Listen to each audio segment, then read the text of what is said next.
Heue sind neben Stichen und Schnitten die erste Angriffsform, welche ihr lernt.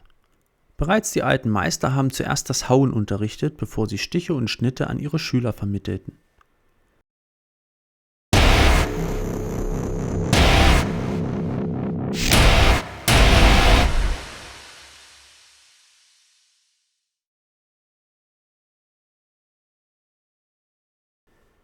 Die einzige wirkliche didaktische Ausbildung mit Grundlagenübung und Grundlagenwissen hat uns der Fechtmeister Joachim Meyer in seinen Werken hinterlassen.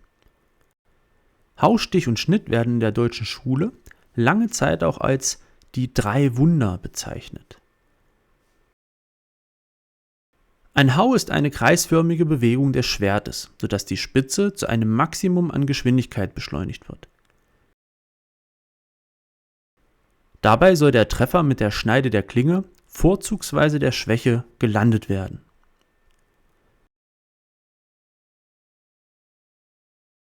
Es gibt viele Varianten, einen Hau auszuführen. Bei mir lernst du erst eine feste, verständliche und gut zu übende Basis, um auf einem soliden Fundament aufbauend schwierigere Varianten zu erlernen.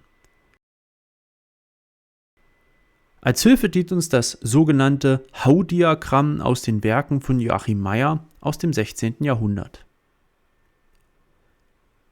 Alle Heue bauen auf den Prinzipalheuen, also den Grundheuen, auf, welche sich aus den Haulinien des Meyer-Diagramms rechts und links ergeben.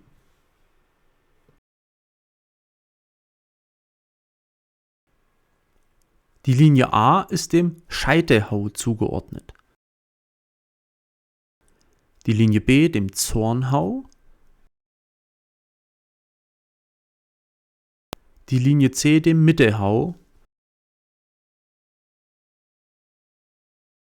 und die Linien D und E den Unterheuen. Auf der linken Seite ist der Zornhau das H, der linke Mittelhau das G und der linke Unterhau das F. Zusätzlich unterscheiden wir auch zwischen halben und ganzen Heuen. Halbe Heue werden bis in den Langort gehauen und nicht darüber hinaus.